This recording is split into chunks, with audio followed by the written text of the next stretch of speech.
This is your opportunity. Will you seize it? Yeah, I might want to post my freaking game notes up here. Yeah, I'll have all my prep done on my feed. I'm gonna have Ryan Sanders a big player open video,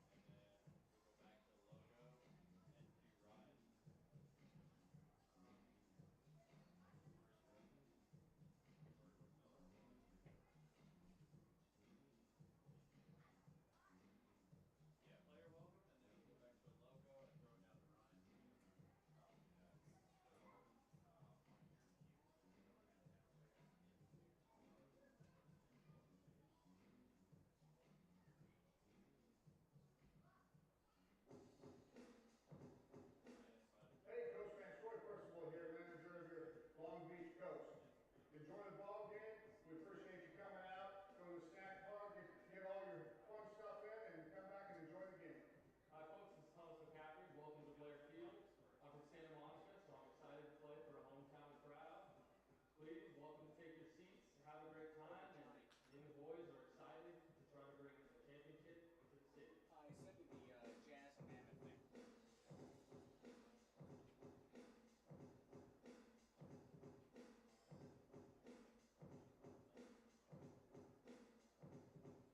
It's a rubber match for the Long Beach Coast, taking on the Yuba-Sutter Freebirds for the last home game of the first half before heading out to Modesto to round out the first 48 games tomorrow. Jesse Cook with you next to Joey Miller and Nina Corral on your beach ball pregame report. And we've got the gloves out for this one because we're catching the Coast while they try to catch the first half wins record set last year by the Oakland Ballers at 37-11. The Coast with 11 losses have a chance to do that if they win out over the weekend and here tonight. And we're also previewing what you can find on the Beach Ball pregame report on Sunday, by the way. We'll be on the road, out against the Roadsters, and you'll see some pretty cool content out in the bullpen where we put these things on. Last night, Nina, Long Beach sends out Cole Percival for the start. Doesn't go well for the team as a whole, losing 12-9, but for a first-time opener for the Coast, who had only appeared in the bullpen before that, it was pretty good, and you got to talk to him earlier today. I did. He slated, 4 solid innings, over 4 Ks, I believe, as well. Oh, yeah.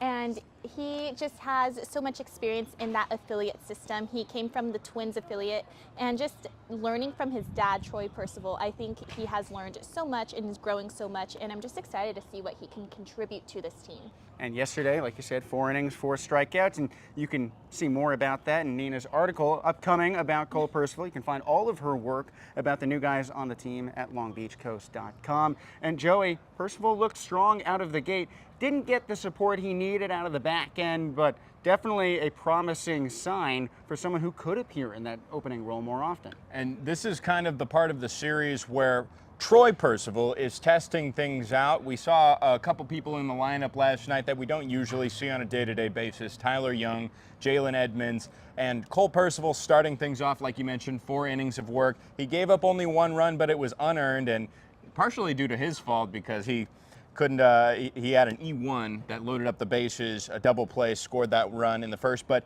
he was clean through the next 3 frames where he faced only 10 batters, and he got out 9 of them. He only gave up a double to Devin Dixon, who ended up being the thorn in the back of this comeback effort that the Yuba-Sutter Freebirds had last night. But what I'm seeing from Percival, everything looked good. 67 pitches in 4 innings. He's got some great stuff, clearly. He comes from affiliate ball. He comes from a lineage, you know. Troy Percival probably teaching him a number of things growing up. I'm excited to see him back out on the mound, but you know, like you said, the back half of this bullpen just was a little bit less lucky against the Freebirds' batting order. That's right. Both lockdown closers for these teams ended up with crooked numbers on the board. Tristan Wolf for the Freebirds ended up blowing a save in the 8th inning, but Zach Volker, on the other hand, for the Coast had the same opportunity, and that ran by him. Wolf second in the league in saves with 7, Volker ahead of him with 8. So 3rd game of this series, maybe we'll see those two find their redemption arcs. But it wasn't just Volker out of the pen for the Coast. We saw a few UC Riverside guys, in addition to Cole Percival, Jackson Bird, and Matthew O'Brien. Bird, unbelievable. Did you see the break on that curveball? Struck out the side. Oh, yeah. That thing was dropping from eye level down to the ankles, making guys swing and miss, and also just freeze in their tracks, Joey. Yeah, only 14 pitches, too. Everything just seemed to be working right. We're starting to get to a more humid part of the year where curveballs can really gravitate towards the dirt. That humidity, that moisture in the air draws the air pressure down on the baseball. Now, look at me getting scientific here. You know, compared to the higher altitudes that we're used to of calling games in the past where those breaking balls just don't break. He was feeling confident about himself. That's the most important thing, and you saw him hop off the mound, all excited, getting that 3rd out. Oh, yeah. And I think that's really what led to that late rally. It was a shutdown inning after that 6th inning 2-run rally that led to another rally for the Long Beach Coast. But unfortunately, in the back half, Corbin Barker and Tristan Wolf had the luckier side of the coin. But what a game. 5 lead changes throughout the contest. Where do you find that consistency? It happened to be Jackson Bird, so we talked with the left-hander earlier about what last night meant to him and also what it means to be playing with a few of his college buddies. Take a look. Hey, Jackson, great job last night. You strike out the side in the 8th inning. Hold on, I got to get to your height. Oh, there we go. How's this feel? It's about right. It's about right. I feel like an NBA player. All right, let's get the bucket out of here. But you had 3 players kick the bucket against you. Backwards Ks. How about that? Yeah, that was pretty cool. That first one, that was the first time I challenged a pitch as a pitcher. I typically don't want to do it myself, so I let him do it, and then I kind of like went there too, and that was the first strikeout. But yeah, it was kind of cool. How did it feel last night when you saw 3 guys up, 3 guys down, all watching your 12-6 curve? Yeah, it was curveball was on last night. I mean, it felt good down in the bullpen, and I was trying to make sure I was able to land it, and also have that +1 in the dirt when I need it. So yeah, it was working pretty well. It's been more humid lately. How does that affect you on the mound? Honestly, I enjoy it. I'm from Sacramento, so it gets pretty hot up there, and the humidity is typically like kind of not crazy, but there's definitely a bit of humidity to feel. So I honestly enjoy it. Having a little sweaty here and there, it gets you a little extra grip. So I actually like it. And maybe a little extra break on that curveball too. You were also pitching to a familiar face, David Whittle behind the dish, one of 3 UC Riverside pitchers yesterday, with Matthew O'Brien coming out of the pen as well and Cole Percival earning the start. How cool is it to have so many college teammates here with you? Yeah, dude, it's really awesome. I mean, I really enjoyed throwing a Whittle. He receives really well. So it was honestly great. And, having familiar faces on the team is really cool. Matthew O'Brien, he's a good friend of mine. She's going to help us out on the staff. And Cole, I mean, he'd come around the campus a lot at Riverside, and I would face him. I'd get some at-bats against him. And yeah, he's always been good. So it's really cool to have some familiar faces out here.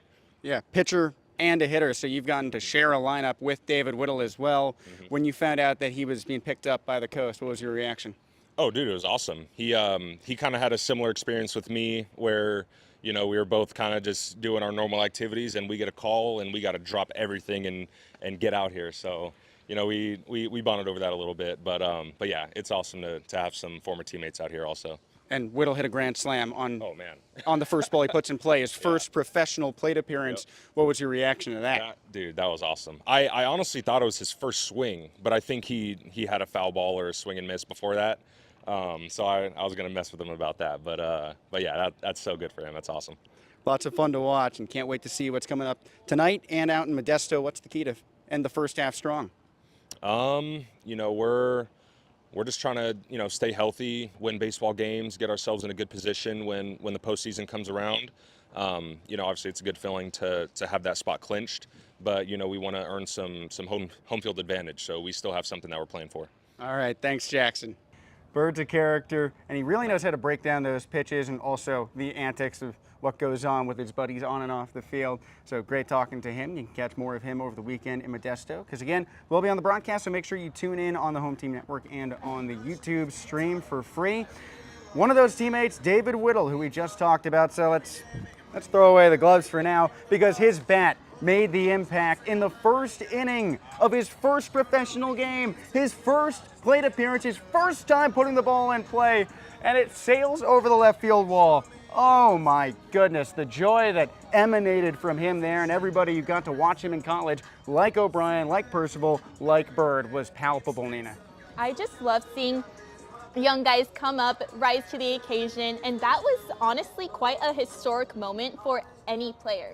Just like hitting a grand slam off of your first at bat, that is crazy. I was celebrating in the booth. I was so excited. I was hyped for him. Yeah, that was unreal. You just heard someone shout your name from back there, Joey. That's Isaac Nunez, who's also been a thorn in the side of the Long Beach Coast. He's gotten a few knocks against the Long Beach Coast pitching staff. He was with the Jackalopes last year, so that's how far back we go, just last year. He's a tough out to get right in the top of the first. He's gotten 2 singles that have led to certain rallies, early rallies for the Freebirds.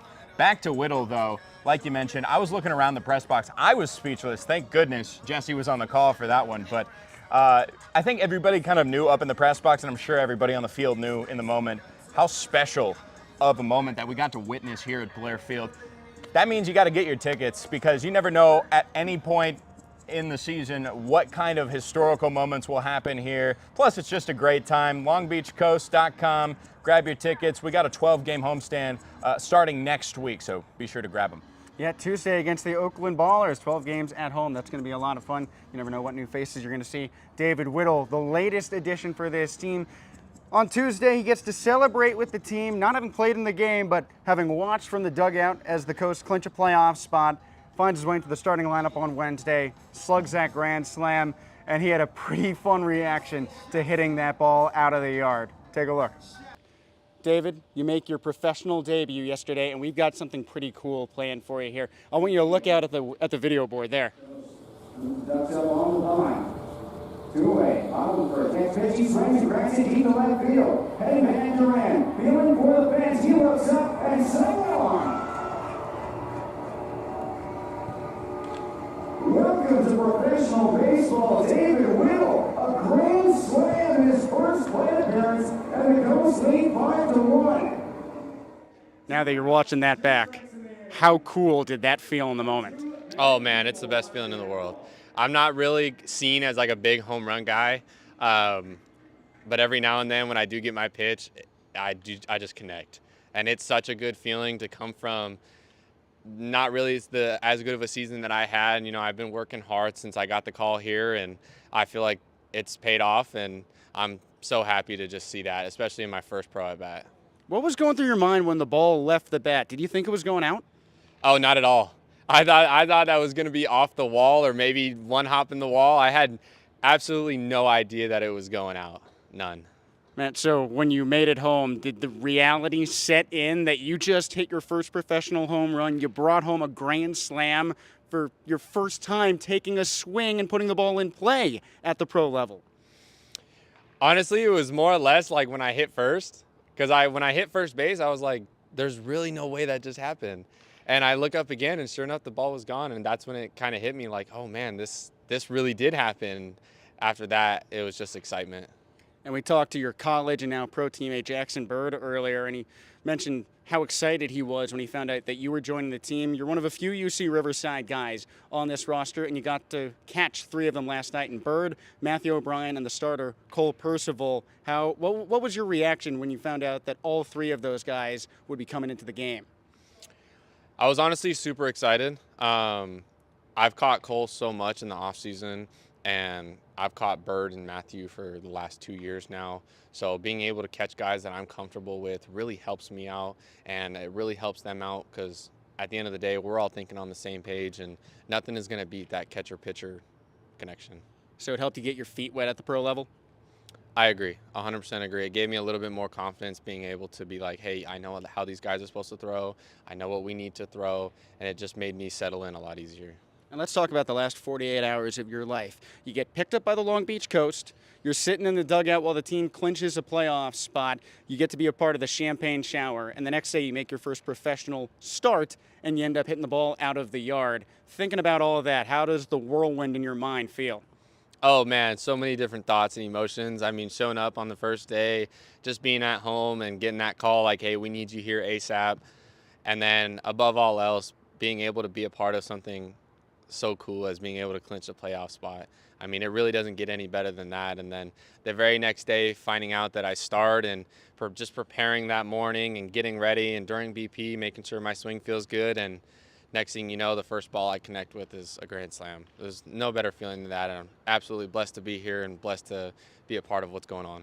Well, it's fun to watch you play. Thank you so much, David. Of course, thank you.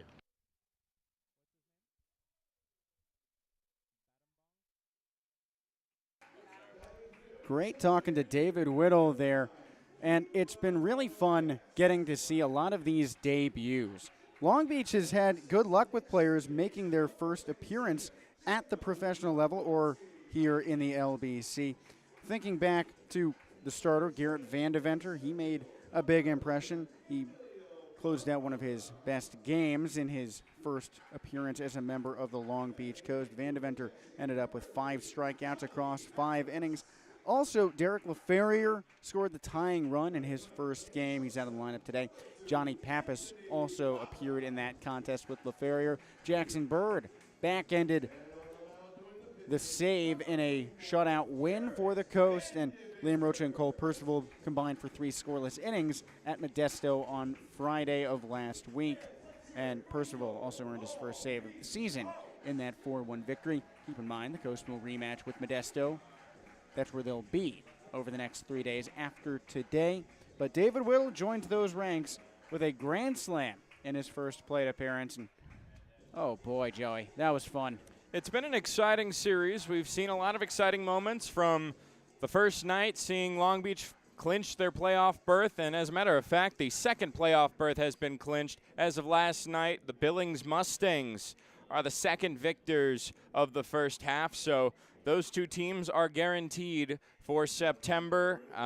Not sure what the playoff picture is going to look like, if the Coast are going to play the Mustangs or if there is going to be some bridge between the two victors of the second half. How the Pioneer League works is, should the Coast or the Mustangs also finish in the top two spots in the second half, it'll just jump down to the third, fourth, or anything further respectively. But all we know right now is the Coast are in September, and they want to finish out the first half strong. They're aiming for home field advantage, and to do that, they're going to need to be strong, not only in this rubber match, but in Modesto, like Jesse said. They'll be on the road starting off tomorrow, and a couple of familiar voices will be with you for that as well.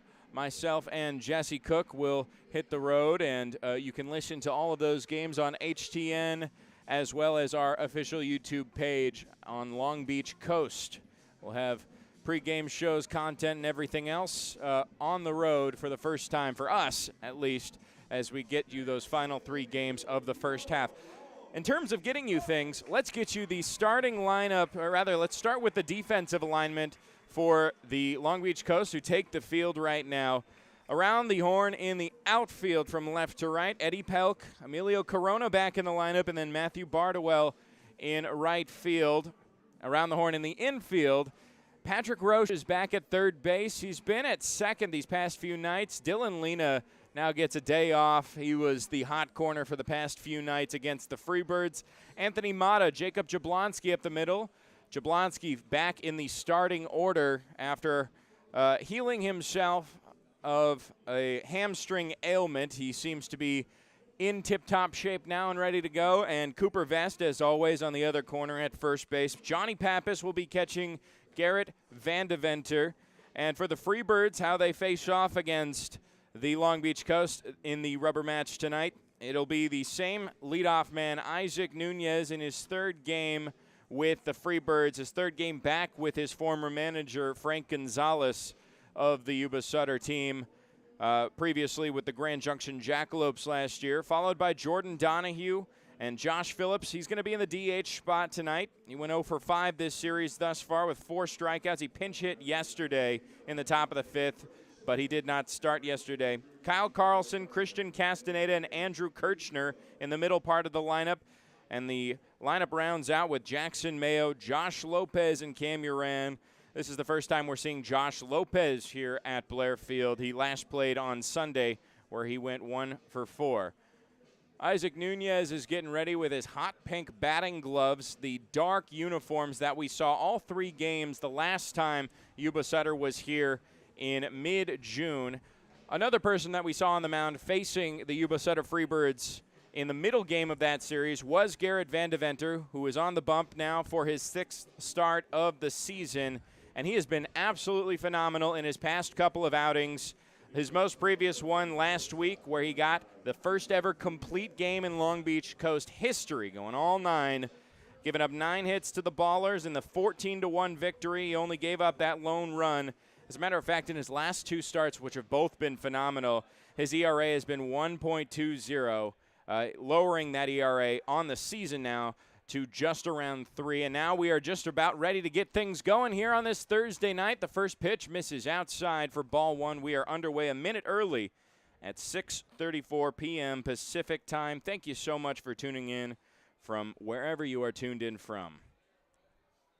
A 1-0 count now for Isaac Nunez, who waves and misses at the next pitch outside as well.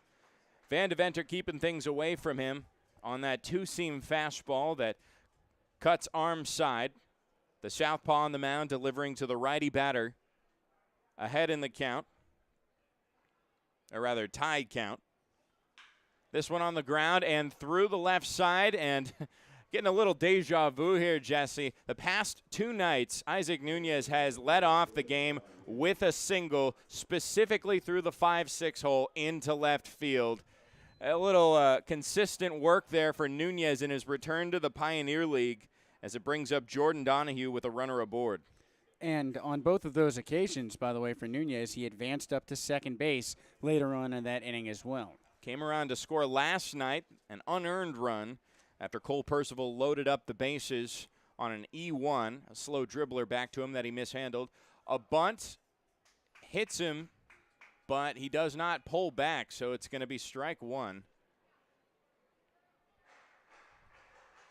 On a change up there, a painful strike. So he's looking to advance Nunez to second. Nunez was one of the more prolific stolen base threats for Grand Junction last year. This only being his third game with the California-based team that he faced off against in May of last year. Only one series in Yuba-Sutter in 2025. Throw over to first to check on the aforementioned Nunez. He gets back to the first base bag standing. Nunez has yet to actually appear in Marysville since that series last year in May of 2025, as he flew in directly to Long Beach for this series, kicking off his second year in the Pioneer League, coming from the Frontier League. Next pitch to Donahue, misses low for ball one on the changeup there.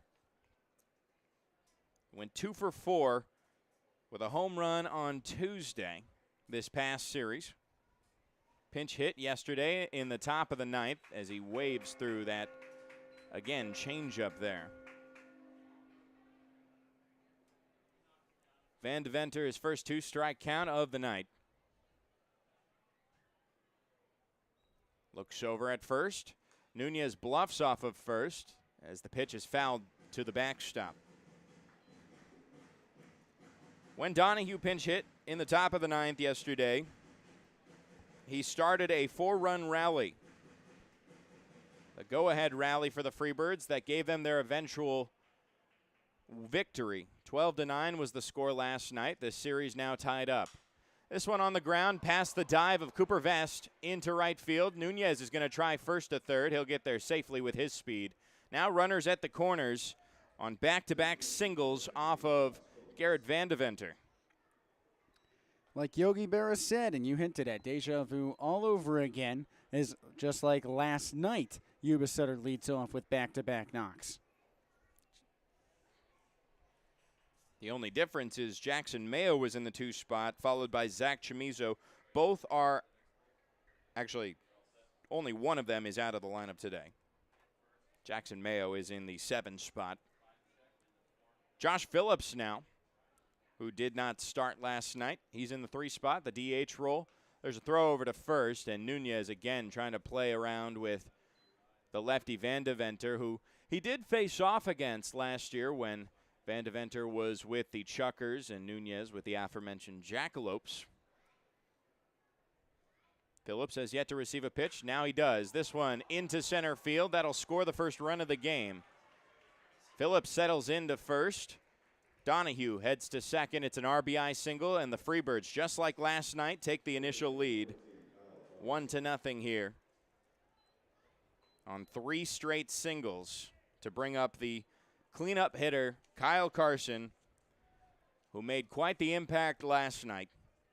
2 separate go-ahead hits in the 5 lead changes that we saw in that back-and-forth cat-and-mouse contest on Wednesday night.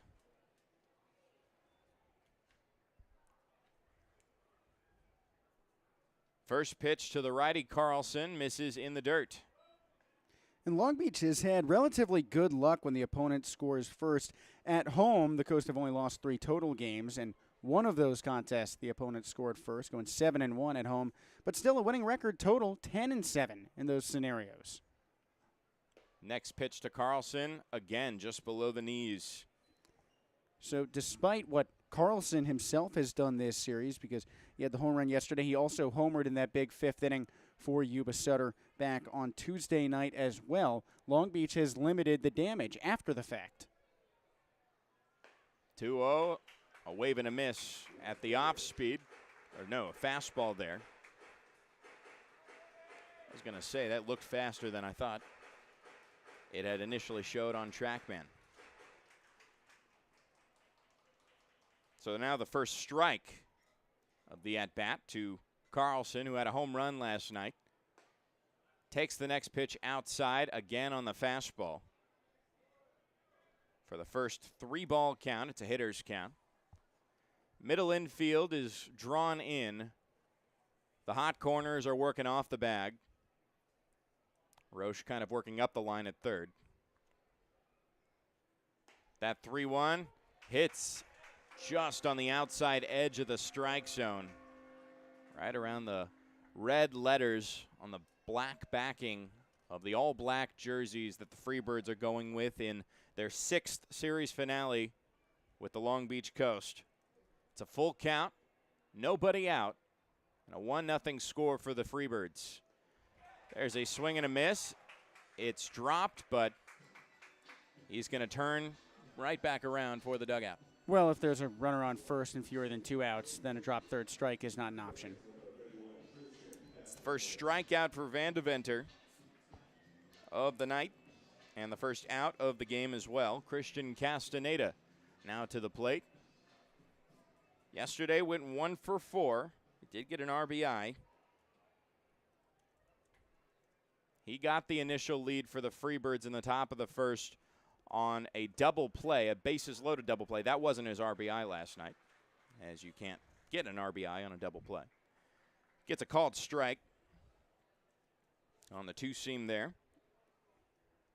That RBI single came off of Steven Ordorica in the 7th, one of the go-ahead innings late in the contest for the Freebirds. He takes another strike on a fastball. 0-2 count now for the Texas native in his 2nd season in the Pioneer League. This one's softly hit, and a diving attempt by Vest just past his glove again. He was trying to show off his Superman chops, and it just evaded his leather. Still an 0-2 count. Castaneda leads the team in strikeouts with 34. Van Deventer the 0-2, make that 35, a strike him out, throw on to third on the double steal. The throw is not there in time, but the out is recorded. So a couple of stolen bases for